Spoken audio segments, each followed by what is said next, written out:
right now. Start clapping right now. Start clapping right now. And make some noise for 15-year-old Julian James.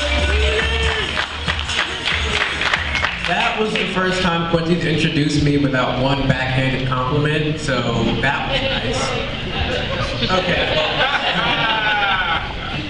Well, if anyone knows me, you know that I'm known because I talk a lot about pop culture, because I like to make fun of celebrities. And, you know, it's easy because celebrities will always do something stupid, I guarantee you. But today I really want to talk about my personal life, because I began to come into my own as a black person. But before I get there, I just have to say this before I lose my mind. You guys have heard about Miley Cyrus, right? Yes, so we've all seen her coming on her wrecking ball, and that wrecking ball turned her right around and wrecked her career. I think she needs to calm down, she needs to get it together, and she needs to go back with a Hemsworth brother before she loses her mind. But I want to talk about is, you know, everyone saw her video, Wrecking Ball. No one wanted to see it, but everyone saw it. My issue with the video is not that she wanted to do it, because, you know, I could get it. You know, she comes in, okay, so here's what I want to do. I want to get naked, I want to ride a wrecking ball, everyone's going to see my boobs, I want to get naked, I want to roll around in the dirt, everyone's going to see my butt, it's going to be great. I get it, you're on drugs, you're on Molly, you're high all the time.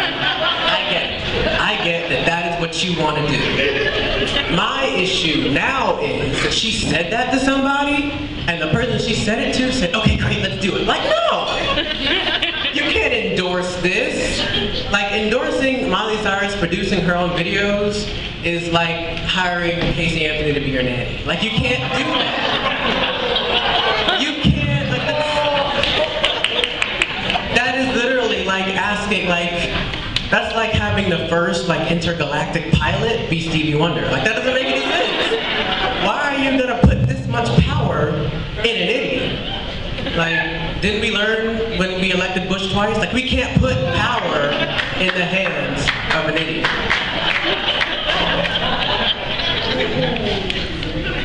Okay, so now that I got that out of my system, I'd like to discuss my encounters with the African American community. Okay, so last week, well, one of my cousins goes to Columbia College in South Carolina, and two of my other cousins go to Benedict College in South Carolina. And so, okay. When they play each other, it's always a really big classic. It's a big deal, they love it. And I went with my cousins, because, you know, I'm nosy and I'm homeschooled, so I ain't got no life. And so I went. And when we got there, I know that, like, the South is religious. Apparently, they're not for Spanx or shapewear or anything. Let me tell you, it was all hanging out.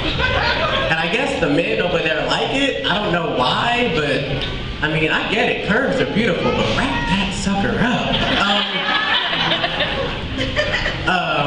When we were there, you know, it's really, you could tell who lived in South Carolina and who didn't just by looking at them. Like, I was literally dressed exactly like this in rural South Carolina. I didn't get mugged, but they almost elected me governor. Like, they were like, oh, I love that guy. It was crazy. And that's not even the worst part. During the middle of the halftime show, because one of my cousins who goes to Benedict plays on the football team, and the other one is in the band. And then my cousin who goes to Columbia is in the band, because he can't do what he can do in sport to save his life. During the halftime show, you know, everyone's getting crunk, they start playing Suit and Tie, Justin Timberlake, they're a really good band. And right in the middle of the repertoire, this man, I tell you, he is every bit of 400 pounds. Oh. This man in a suit and tie comes out to the middle of the field and busts it for Jesus. He was getting in, like, I've seen double zeros who can't get that low. And I'm telling you, he was every bit of 400 pounds. And he was in a suit and tie, and did nothing break. And the thing that really cracked me up the most was my cousin. I talked to him after the game. He was like, they didn't tell us that was gonna happen. I'm playing my trombone. I look over to my left, and I see the nutty professor getting jiggy with it, and he's like, what, y'all expect me to still play the trombone? What? Like, when I saw it, can I tell you that we were dead? And the thing that cracked me up the most was as soon as it was over, you know, because you know it's Southern, and the guy was obviously a homosexual. I thought it was gonna get bad reception. But I mean, there were like praise hands up in there. Like people were ecstatic that this had just happened. And I had never experienced anything like it. I'll tell you, it is never a dull moment at an HBCU.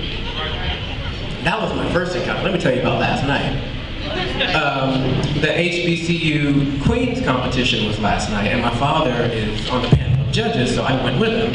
I don't know why, but I did. I missed, you know, an E special on athlete wise. I don't know why I missed it, but I did. And when we got there, I wore, because you know, I don't have the occasion to dress up much. So I did dress up last night. I wore a nice little blue blazer. I thought I looked good. I thought I was doing something. And I got a lot of compliments on the way to the venue. But when I got to the venue, I found out that my blue blazer and my white shirt and my dark jeans was the outfit of the ushers at the event. People asked me for programs, asked me where to sit, asked me for directions, and I was just like, I don't know, I just wore the same blazer. And the thing that really cracked me up was I was walking in and out of the room, and everyone just thought I was an usher, so no one, like this guy walked up to me and said, hey, you're supposed to be backstage. And I was like, no, I'm not. Like, I'm just a patron. And then when I'm walking in and out, I guess this one, you could tell she had on an usher board wig. She was like, sir, do you have a ticket? And I was like, because I knew I didn't have a ticket because I came in with staff. I was like, no, but I'm in the show. And she just let me right on in.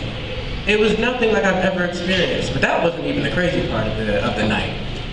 During the Queens competition, you know, it was all the Queens from all the HBCUs in the South.